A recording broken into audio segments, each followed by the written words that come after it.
Okay, this is a talk about anger.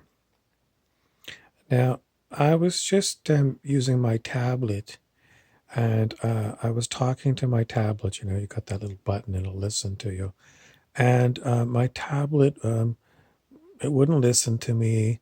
And then I went over to go and see if I could manually type it in, and it froze up.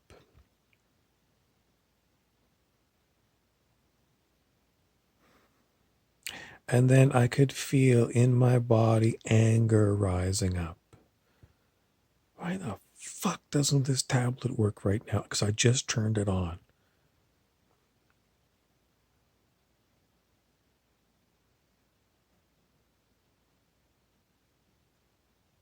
So, what are you supposed to do when anger arises over something like that?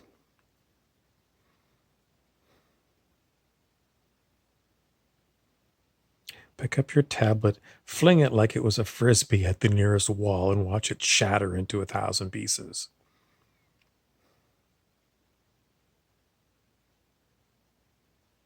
Does that make you feel better?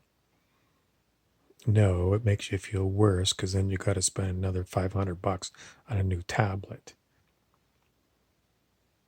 And even in the moment when you fling it, it doesn't release the anger.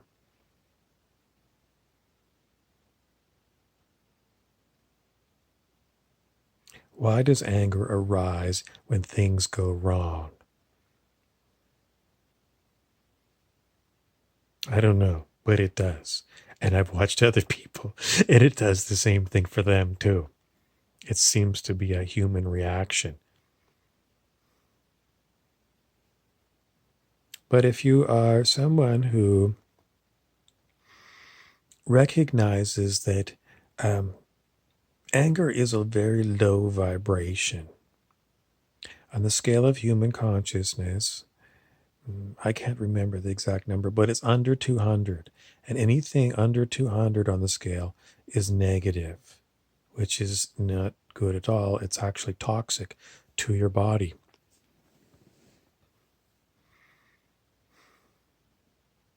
Somebody might say, well, how? Well,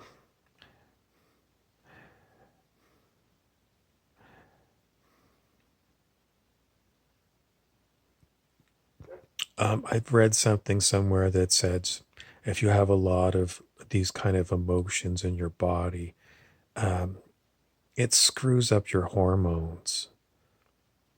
I mean, you might get adrenaline, you might get thyroid or adrenal fatigue.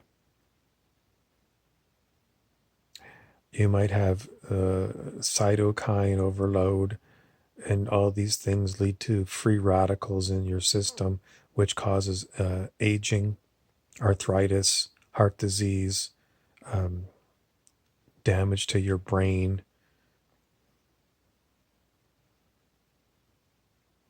So toxic emotions they're not just an annoyance, they're very harmful to your body.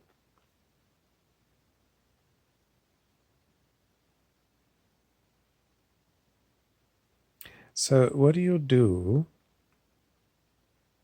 knowing all this information?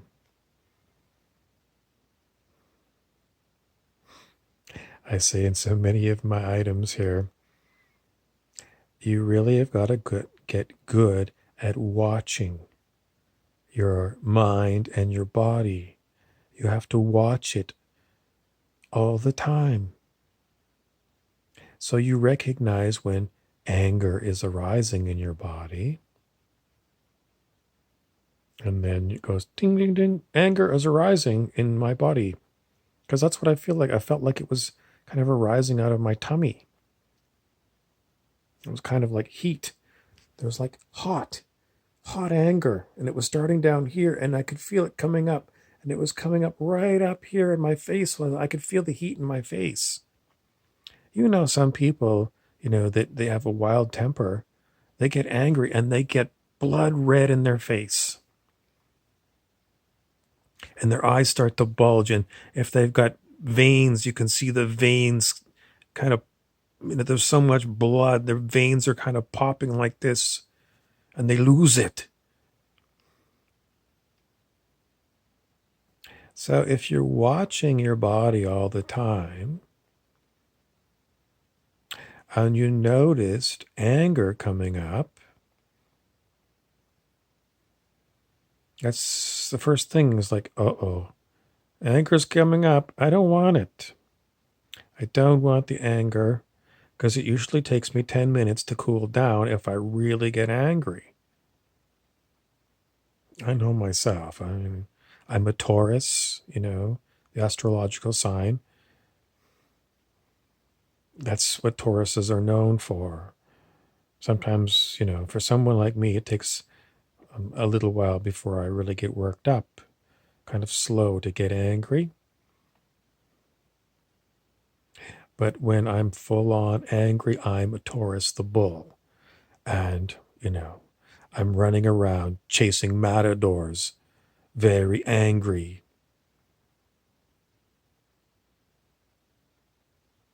So what I do now, if I catch myself getting angry, I go, uh-oh, I feel anger arising.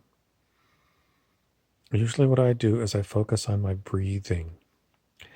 All right, I'm going to do some deep breathing.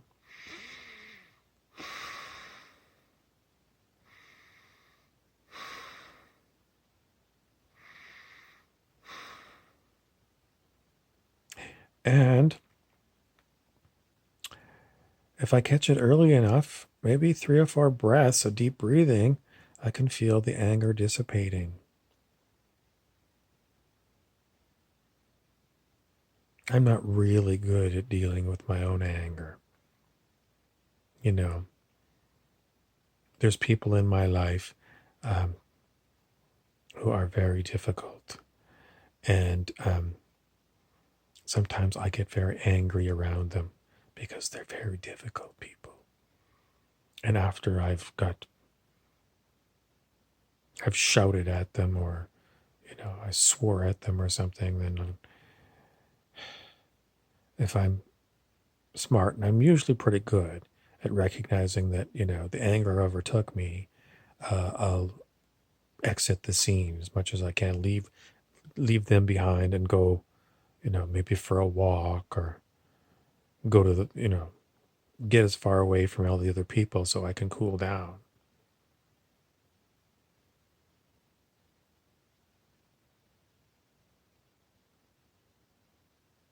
And then usually what I do is a review in my mind. Okay, why did I get so angry over this?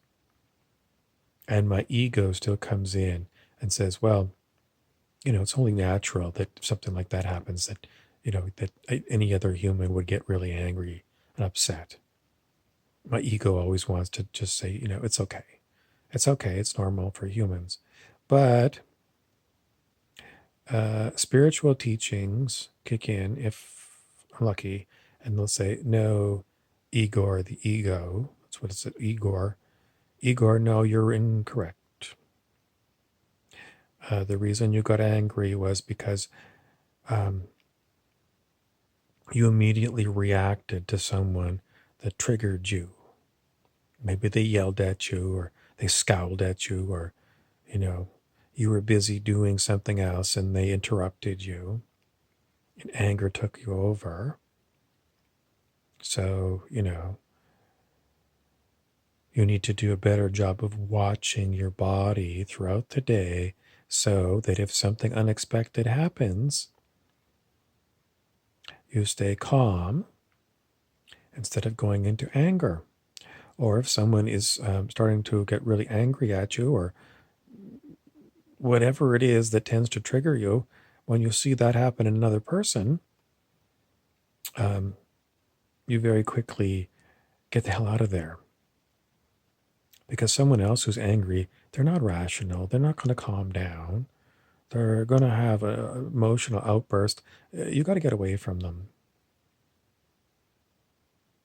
Now, if you're living with someone else who wants to learn about how to deal with things like anger, you and this other person need to read The Power of Now by Eckhart Tolle. In that book, he says, both of you will learn when you're being triggered. And you can tell the other person, I'm being triggered. And then hopefully they'll catch it and they'll realize that we're about to lose possession of our faculties and we both need to take a break. And if you have somebody like that in your life, it's going to be better for both of you because you'll know, being human, that you get triggered over things. If you say, I feel anger arising and I feel like, I don't know how long I can hold on. I'm being triggered. And if the other person is still there, they're going to go, oh, okay, we got a problem here. Okay, I'm just going to exit the room. I'm going to go for a walk and I'm going to give you some time alone to calm down and vice versa. So, it's very good if you've got humans that are up to date on this kind of thing. If you don't, then it's really up to you to catch yourself before you get very angry, very emotional.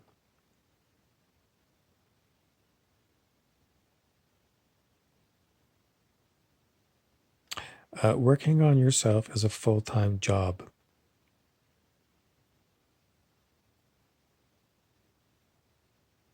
Just reading, The Power of Now, it's not good enough. You need to buy a copy of it, and you need to have it someplace handy where you see the book every day. So if you hang out in a room most of the day when you're at home, you need to have a bookshelf right there where that book is. So it's there and your eye can look at it and remind you about this book. If you get this book from the library and take it back to the library, you're going to forget about it. Or if you get the book and then, you hide it away in a closet somewhere, it needs to be there so that you can see it all the time, to remind you what it says, to remind you that maybe, you got angry and you saw that book out of the corner of your eye and you could walk over to the book and open the book and start and read a page or two and then, oh yeah, refresh your memory about it. These kind of books they're very good, but you have to use them. They have to be out there. If you got a coffee table, it needs to be on the coffee table. If you have a bunch of spiritual teaching books, you need to have a bookshelf where you hang out all day when you're at home, where you can always look over at your spiritual bookcase. So you've got things to remind you. If you hide them away, it's not going to work for you. You got to have reminders everywhere you hang out. If you've got a desk at work and you got a bulletin board there, write some things down to remind you. So at work, if you get triggered at work, then you'll know what to do. My phone's acting up, so I got to cut it short here. Please subscribe and share.